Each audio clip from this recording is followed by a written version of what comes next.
Now, let's talk about grassroots leadership and politics devolution, from the angle of devolution.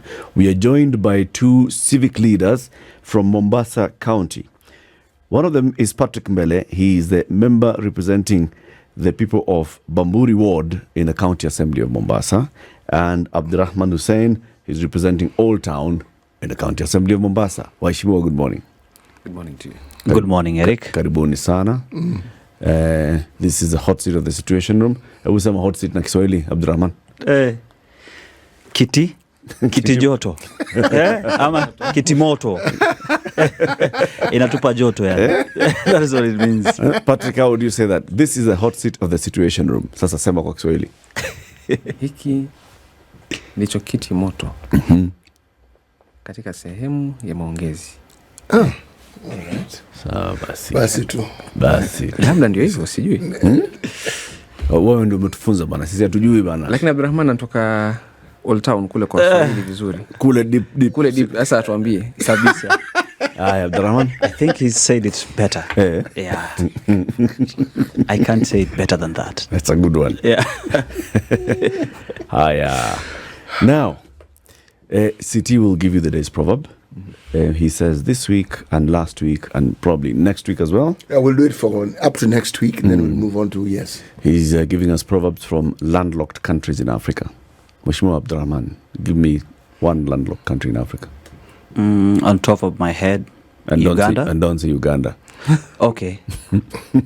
DRC Congo? No, it's not. It is not? No. A London country, maybe Nigeria. No. It's not again? Nope. Okay. A London country, in my opinion, is... Okay, what I understand is a country that does not border any water body, right? Large water body. Large water. Ocean. It should be large. Yes, large. Lakes don't count. Lakes are within the country, Don't count. Yes. Sudan. Patrick, we're coming to you. Sudan? Good. Yes. Sudan, no. So no. South Sudan. Very good. Yeah, South Sudan. Yeah. Patrick, no, I take Chad. And don't say Uganda. No. Chad. You'll take Chad. Chad and the Central African Republic, if I'm not wrong. Are they? Baba, geography ilikutatiza kidogo ulipokuwa shule? I didn't take geography, by the way. I did history. Basi ndio hiyo sasa. Yeah. It's showing. Is Chad wrong? No. Chad is right. He's right. Chad is right. Chad is landlocked, right? Yes. Yeah. Well done, Mheshimiwa. Well done. You're both right. No more questions. Botswana is also... Botswana is landlocked. It's landlocked. Botswana, eh? Yeah. Incidentally, City. The proverbs for this week are from Botswana. Yes. Okay. Eyes can see widely. They can cross a river in full flood. Wow. Eyes can see widely. They can Cross a river in cross full the flood. river in full flood. See, the good thing about Proverbs is you can never get them wrong. It is from your own perspective. And this proverb, in my opinion, speaks to the power of vision and how far vision can take you there. So when you say, for instance, say that again, please. Eyes can see widely. They can cross a river in full flood. Yes, before you take any action, before you cross the river, before you cross any water body, you have to visualize it. Before you overcome any barrier, you have to visualize it first. You have to have the vision. Good one. That's my thinking. Good one. Mbelle. The other side of that proverb is that in the physical nature, eyes are meant to make you see. So if you do not open your eyes, you do not see the barrier. Same to what he said, vision. That this proverb speaks about vision and the power of having vision. If you do not open your eyes, then you don't see the barrier ahead of you, which means probably you cannot or never cross. Sawa basi. These two gentlemen got it. Wameifafanua fiti kabisa. Very well. Very, very well. So your experience in the County Assembly of Mombasa, how many times have you served, Abdirahman? This is my first term. Patrick? Same to me. First time. First time. Yes. What made you get into this elective politics, and why? Why MCA? The Constitution actually calls this position what? Ward representative. Yeah. Why? Yeah, Should I go first? Go first. I got into politics because I was tired of complaining. I was tired of apportioning blame to everyone. I was fed up with the system. I was fed up with the way things were running, especially in my area. And I thought the best way to do it is to throw the hat in the ring. And I got into the ring, and it feels as hot as this seat. What did you want to change? I wanted to change everything. That's basically why I joined politics. But then I Everything thought, in Oldtown, or everything in Mombasa, or everything in Kenya? okay, I wanted to start with Oldtown first. Yeah. An MCA is the basic unit of devolution. It is the basic position where you can interact with, where you have a direct contact with the electorates. So I wanted to feel what it feels like to be in contact with the electorates, to get their views, and to represent them well in the assembly. So that's the reason I joined politics, to make a difference. Patrick? Mine was a different reason. I used to work in government between 2013 and 2022. And County or national government? County government, actually of Mombasa. And I used to see how things are running. Some I was okay with, some was not okay with. And I told myself, if I'm to deal with the ones that I'm not okay with, I probably need to get into that assembly and do something. But the larger reason was I was a blue economy activist. At that time, blue economy was just a new buzzword. So I had friends who would take me through what blue economy is about. And I thought, if I get into that place, probably I might be able to implement this thing, this big giant called blue economy, probably to its either conclusion or make it beneficial for the people that I have. And at that time, I was also a student leader. So I understood that these students who are getting out of school, there's no other chance they're going to get, probably particularly in Mombasa. So I thought blue economy, and I can only implement it when I'm at the assembly. That was the reason I got into that place. You mean in the executive you couldn't? There was a lot. What is it that's different that the assembly can do that the executive cannot? The assembly actually, leave alone matters of checking up what the executive is doing, but we usually plan development from the assembly. It's more of the steering of government. So if the steering is not well, prepared and taken to the right direction, the entire government falls. So is the programs. So you both agree, basically, that the county assembly, which comprises the ward reps, those are the ones who are actually the basic unit of development. No doubt about that. Right?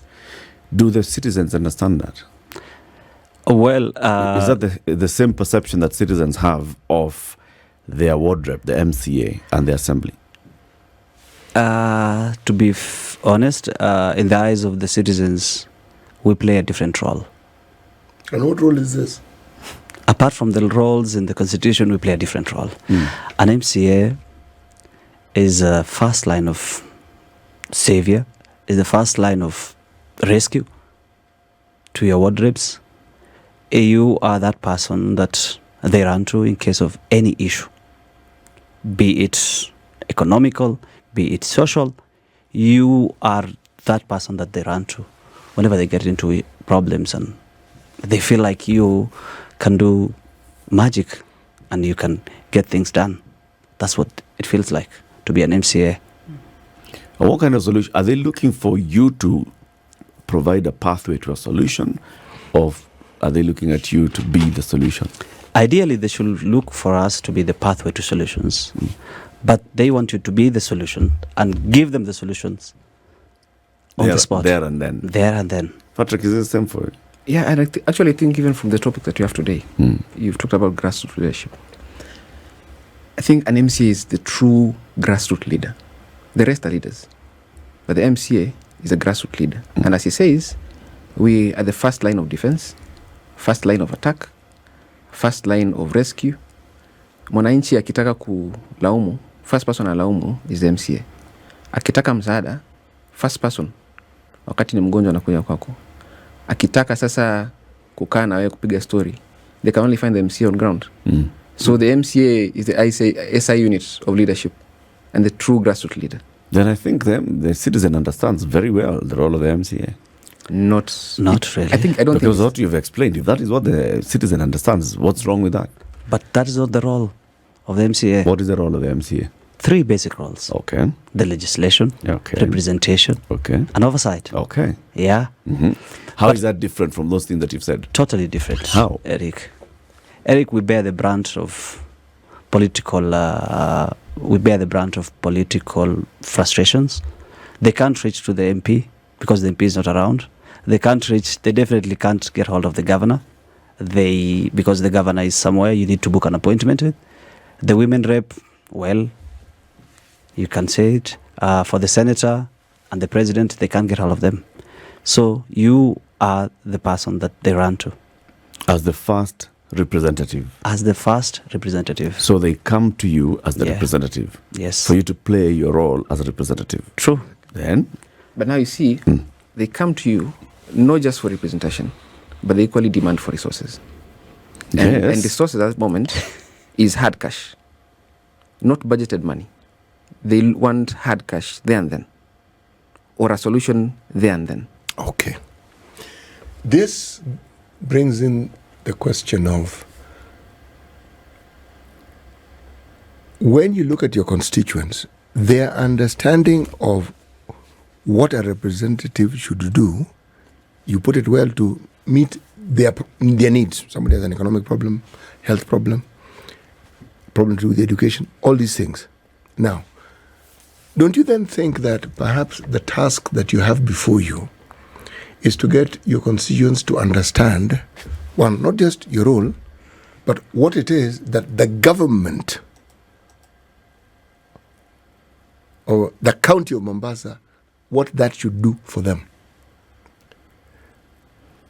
Exactly as you say. I'm asking, should you not then get them to understand? Because everything you've told me, you've said, indicates that they actually, if they understand it, it's a remote understanding.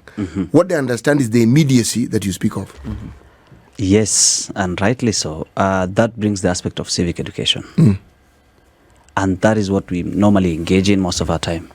You see, when devolution came, a lot of things were transitions. Buildings were transitioned.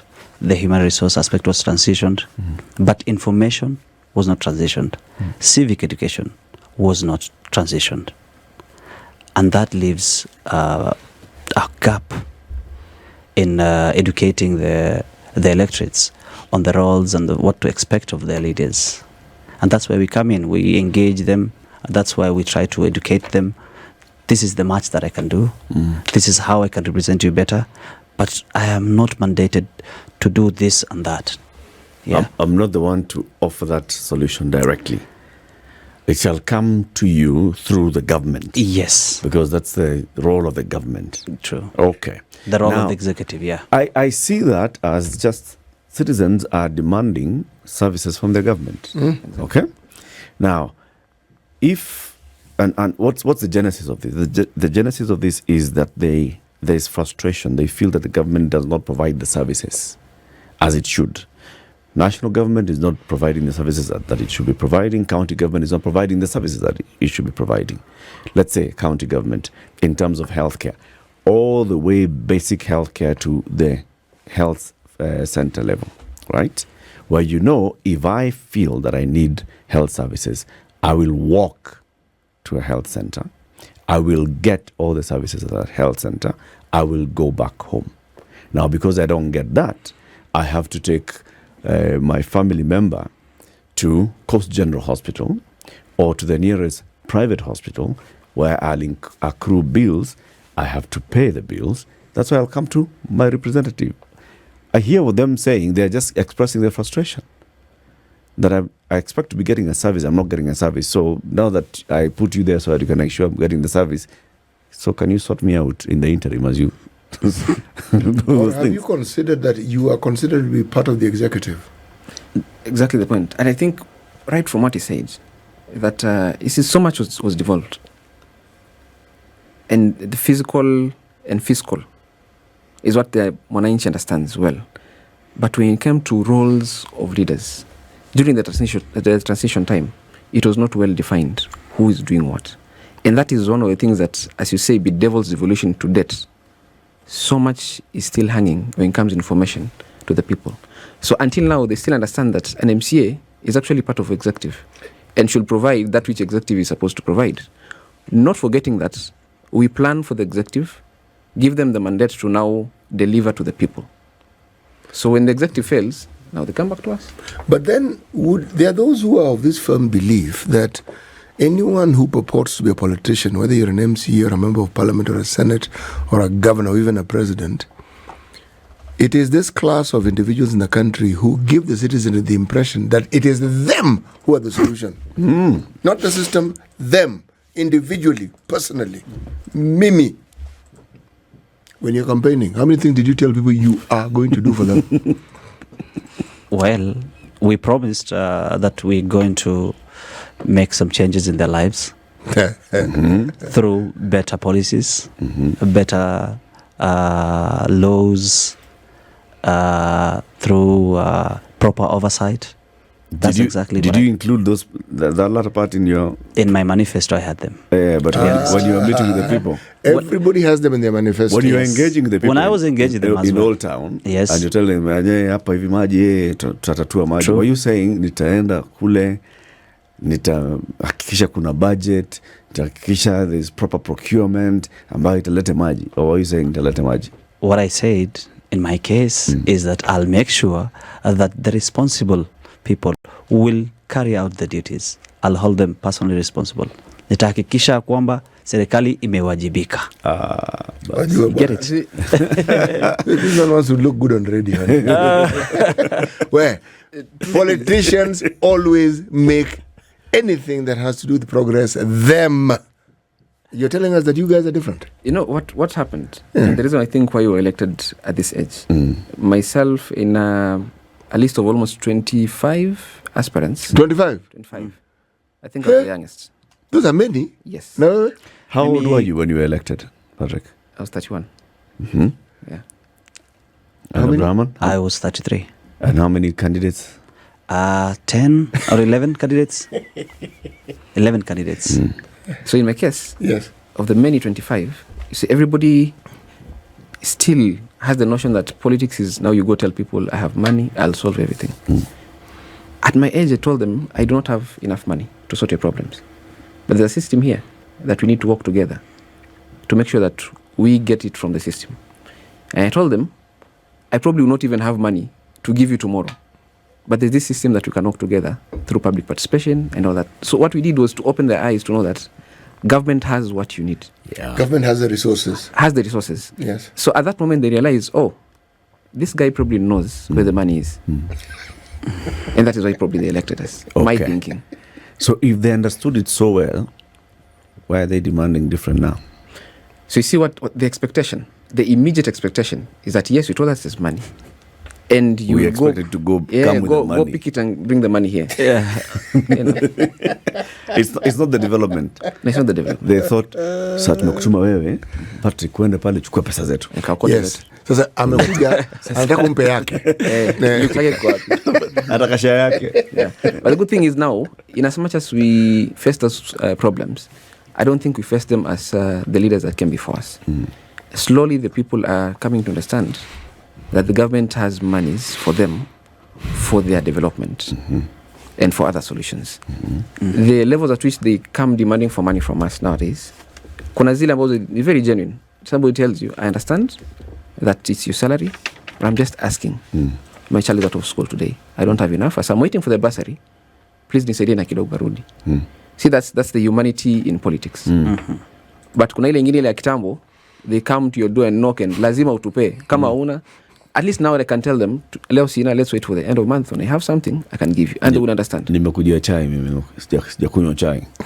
Hiyo iko pia mara moja moja. Oh, yes. Our conversation continues with, well, we've been told not to call you Mheshimiwa, with Watumishi. Mtumishi Patrick Mbelle from Bamburi ward in Mombasa, and Abdirahman Hussein from Oldtown ward in Mombasa as well. It's about grassroots leadership and politics, and marrying between the people's expectations, the constitutional provisions, and your own limitations in terms of what can and cannot be done immediately. Just getting to get all those things working. Now, I think one of the things that, like we said, people express their frustration to you, and also they come with the immediate demands. And they're saying, you know what, right now, like you said, Patrick, schools are going to be opening, someone needs to pay school fees, they don't have money to pay school fees, but they know that there's a bursary fund in government. And they come to you and they say, all right, so now that bursary is not sorting me out.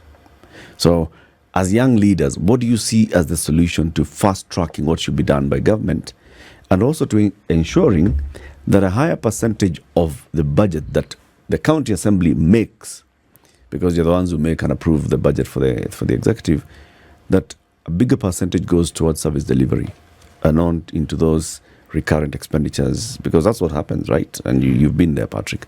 It's all on recurrent expenditure. X 100 billion shillings for travel, X million shillings to facilitate MCAs, X millions of shillings to facilitate the executive, kulipa stima, kununua gari. The amount of money that ends up going to health, kidogo. Amount of money that ends up going to early childhood education, kidogo. Agriculture, kidogo. Actual service delivery is minimized. Abdirahman, how do you... Actually, there's a provision in the Constitution, the PFM Act 2012, Section 15, subsection 2, that says that at least a minimum of 35% of the county budget shall be allocated to development. But on the ground, things are different, totally different. There's a ballooning wage bill. There's an ever-expanding recurrent budget. So we try to balance things out, but like you said, our role is to budget and appropriate. So to the best of our ability, we try to prioritize the areas we feel like we need to address, areas like health, education, infrastructure, and promoting tourism. Those are the areas that I feel like we have prioritized in Mombasa County. So yeah, our role is to make sure that those funds are appropriated well. I'm always confused. Well. Sorry to interrupt. I'm always confused with the terminologies and the definitions, and you can help us here. When you talk about recurrent and development, does recurrent mean salaries and mandas and chai, or does recurrent also include buying medicine for hospitals? Buying medicine is a recurrent. Okay. It's not a development. It's something you do it.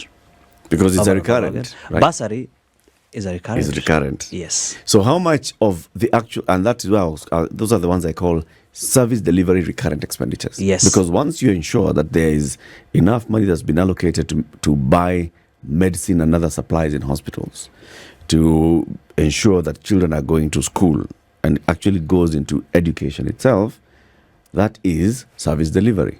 But how much of the recurrent expenditure in a budget of a county, of any county, actually goes to those service delivery aspects, and not to buying mandazi, to buying more vehicles, to facilitating external and internal, local travel? Eric, you make it seem like buying mandazis is an evil thing. Nice. It is not. No. Not at the expense. No. Of a syringe in a hospital. Of course. I'm not. I'm saying that buying mandazi is not as essential as service delivery, but offices have to be filled. People have to be motivated, but above all, services have to be delivered. So, like you said, recurrent budget includes salaries, the personal emoluments, wages, and all that. And the Constitution is very clear that it is given at a ceiling of about 30%. Yep. Maybe just take it up from him. You see, when you said that we make the budget and then probably later say it is okay or not, that is passing it. But the truth of the matter, with what happens in most counties, the executive comes with a proposal. Okay. It makes the budget, comes with it as a big document, as a proposal. And then, which is then committed to the Committee of Finance, who are supposed to go for public participation. Then afterwards, come back to the House, report to us that this is what the people have said is okay, then you pass it. So the basic person who sits in the chambers of Parliament or the Assembly, who is a normal MC who's not part of the budgetary committee, most of the time interacts with the document, either during the public participation or when it comes in during report reading and hearing. But the executive comes in with a proposal. Okay. Now, this proposal sometimes might or might not favor the people. And that is where the MCAs now come in to rescue the people. But here comes in the other bitter part that probably we all need to now have a discussion about. That the executive sometimes holds all these MCAs into a corner where then you have to abide with their proposal. How do they do that? How do they do that? Now, we are a bunch of how many? 41? 41? Yeah, plus elected. 41, that is elected and nominated. Now, 41, everybody has interest for their ward. I have an interest for my ward. He has interest for his ward. Now, if the proposal favor my ward, then I will vote for it. So that is me plus the 11 nominated, because nominated speak for government. They speak for the ruling party. The ruling party is the executive. So you expect the 11 to really be in to say yes, plus myself who has a few goodies for my ward, himself who has a few goodies for the ward. So if we have 13 people, which is a quorum, the executive have their way. Okay. You know. How many wards does the Mombasa county have? 30 wards. 30 wards. Right. There is this budget that has proposed, that has been brought in by the executive. Walk us through how it is you go to the public to participate in this budget. I'd like to understand. Okay. I can take that. I happen to sit at the Finance, Budget and Appropriation Committee. So yeah, this is how it happens. The executive develops a proposal. It does public participation. It's taken to the cabinet. It's forwarded to the assembly. The first thing we do, we look at it. It's committed to the Committee on Budget and Appropriation. We also hold a public participation. Normally, a public participation, it's done at sub-county level, at constituency level, whereby the public is called and we tell them this is the document before us. We do validation. Is this what you've agreed with the county government? And necessary amendments, necessary proposals, submissions are made. And then we take it back to the county assembly. We draft a report to accommodate those changes. We also interact with the elected leaders at the assembly level, and we come to a consensus most of the time that, hey, this is what we have before us, and this is what have been allocated to this particular ward. This is what have been allocated in terms of roads, in terms of improvement of infrastructure. What do you guys think? So we deliberate there as well, but we also we give emphasis to the submissions we receive from the public. That is that. And you're saying that this is carried out through all the 30 wards, 31 wards? No, we might not have the funds, the budget to carry out in all the wards. So what do you do? But we exactly? do it at constituency level. For example, we have 6 constituencies in Mombasa. We do it at Vita, we do it at Likoni. Another public participation is done in Jomvu, Changamu, and Kisauni, and Nyali. So at sub-county level? At sub-county level. How do you ensure that all the wards in that sub-county are represented in the meeting? We try to publicize it. The constitution requires that we publish it in... How do you publicize it? Just walk us through it. What do you do? We do it through the Gazette notice. Some of us, we do it through our social media platforms. We use our office We use our office to get the message out to the electorates in my ward, on other wards. So that's literally how we mobilize. Do you use radio? Yes, we use local radios as well. How many local radios are there? Couple of them. I don't have the That's exact why we number. asked this question is because, you see, we started by asking about the civic education. Yes, you have a budget. You will go through it.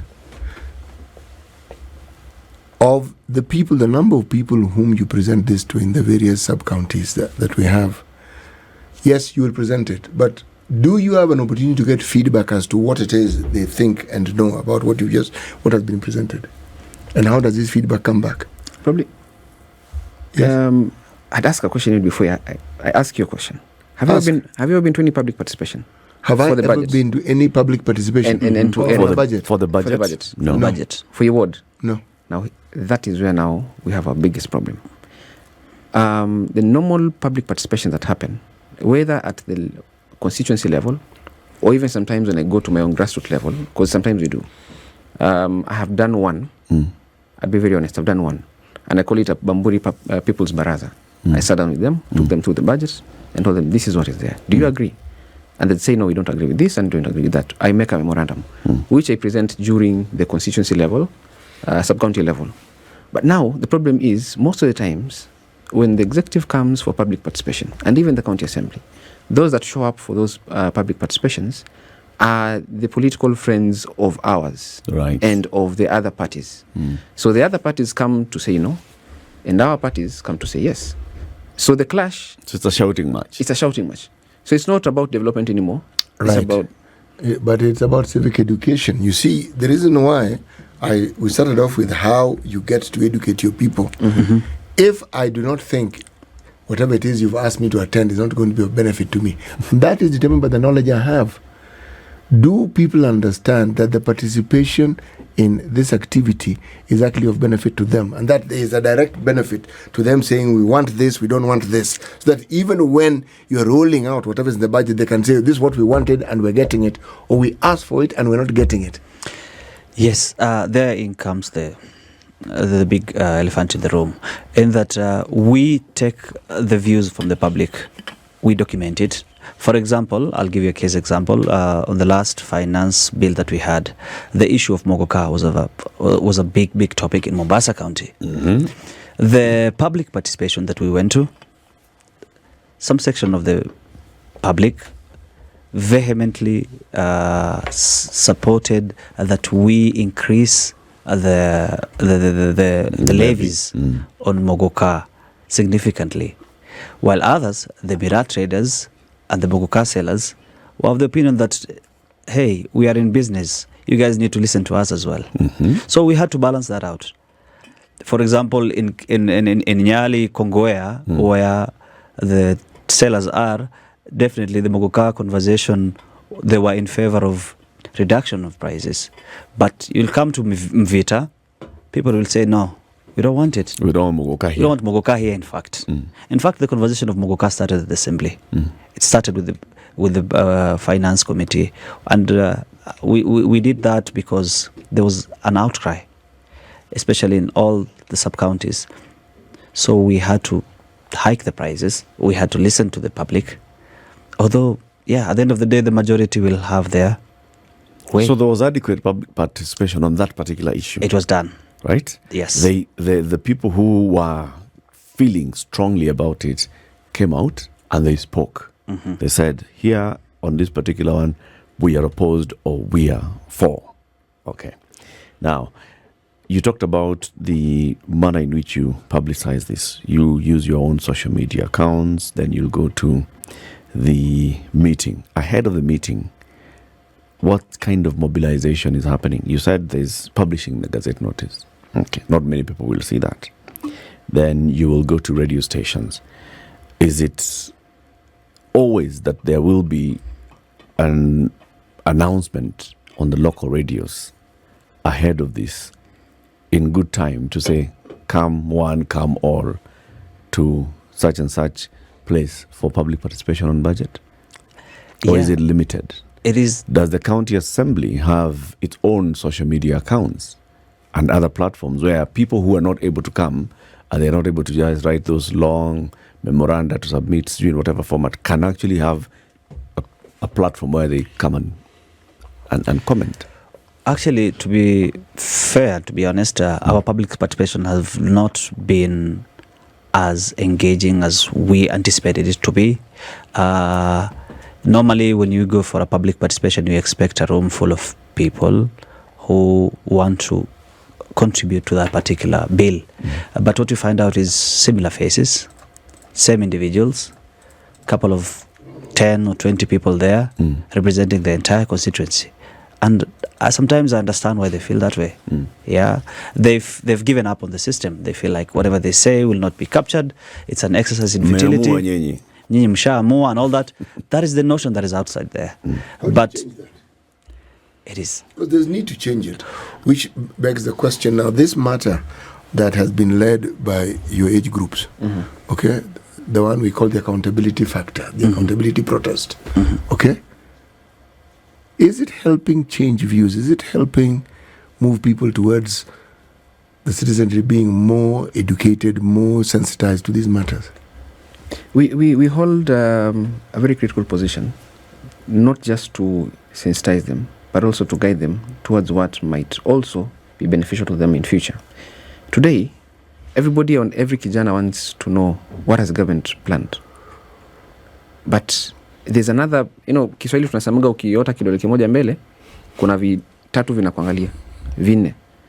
Now these four that look at us is that we the people are mandated by the constitution to steer how the budget is supposed to be spent. And by that is during public participations. But you ask ourselves, how many of us, vijana, actually participate during those public participations and give our views and issues as to what should be done by government? When the booklet comes, it comes, of course, sometimes, and most of the times I should say, it comes during that day. Most of the times I've been in public participations, when I was part of the executive, and even now, they would just say, hii imekuja kuchelewa, but there has to be a time when the people would say, hii document imekuja kuchelewa, we're not being part of this thing, go back. Bring it to us so that we look at it. So right now, I'm sure the country, there's that mood of we will reject and reject and reject. But again, are we following the due process of the law? Once you've said, tumeona, kai kama leo tunataka sisi, atujisikii na acha tuende zetu. You know what you've done is, the executive of the assembly has taken pictures. They have said people came. There are 2 or 3 who spoke, and that is it. But there has to be a time when these young boys and girls, we the young boys and girls, and even the elderly, should now start knowing what the law says and what is their stake in the contribution of development, or even, as you say, recurrent issues that affect their lives. But otherwise, government is made of the same people who equally have interests. They want you to fail in your mandate so that they can benefit. So where have we failed as the people in this process? Because we equally have a stake to make sure that the government runs well. How many young people are there in this assembly? We are about 14 of us. 14 out of 31. Yeah. By young, you say at heart or by young? By age, sindio? Yeah, 35 and 35 and below. We are about 14 or 12. The youth caucus. Should be less than that. 12. Yeah. Elected. Both elected and nominated. Even nominated. Yeah. Elected kwa kidogo. Elected. No, nominated is just one. Okay. Yeah. Right. So, go on. Your second part of that question. As a caucus that represents the future, because that's what youthfulness does, it actually represents the future. When you meet in this caucus of yours, how exactly do you plan to ensure that Mombasa actually changes and that the mandate that you have as leaders and that the county has and the responsibility it bears for the people is actually carried out?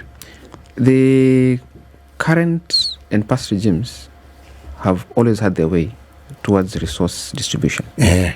And why that happens is, until now, there is no place in law which says counties should get this wards should get this percentage of resources. Akuna. And as a caucus, which I did a motion actually last week, and it passed. We sit down as a caucus. By the end of the day, one person has to carry the motion. So I was given the mandate to carry the motion for equitable distribution of resources in the wards. So what we are doing to try and shape up things in Mombasa County so that wards actually get their share is, one, we did a motion on equitable distribution of resources, which then mandated the executive not just to do a public participation, but to inculcate what the people say in budgeting for their monies. And it's not about distribution of monies equally on equity basis. What do the people need? Which ward is more developed and which ward needs to be taken from the dirt and taken way up? So the ward equitable share motion, ilipita. The next thing is we are doing a bill so that the governor now, it will be mandatory for him. It's compelled to make sure that happens. Fantastic. But tukiacha hivi governor ni mwanadamu. If tukikosana mimi na yeye, Bamburi will not get development. So you want to make it lazima apeleke pesa kwa ward. A very good move. Gentlemen, thank you very much for joining us today, and we wish you all the best. Yeah, someone has said, if there's anybody who had any doubt about youthful leadership emerging in Mombasa, well, there it is. And it's true that we can see the young leaders who are coming up in Mombasa, articulate, passionate. I hope you'll get more and more, convert even the ones that are currently in that assembly to be as passionate and think about service delivery for the people, as many as possible. Patrick Mbelle, MCA Bamburi Ward, Abdirahman Hussein, ati unaitwa Anza Fresh. Anza Fresh. Basi. That's my political slogan. MCA Oldtown, they've been our guests. Thank you for tuning in to Kenya's biggest conversation today. This is the Situation Room, the only way to start your day.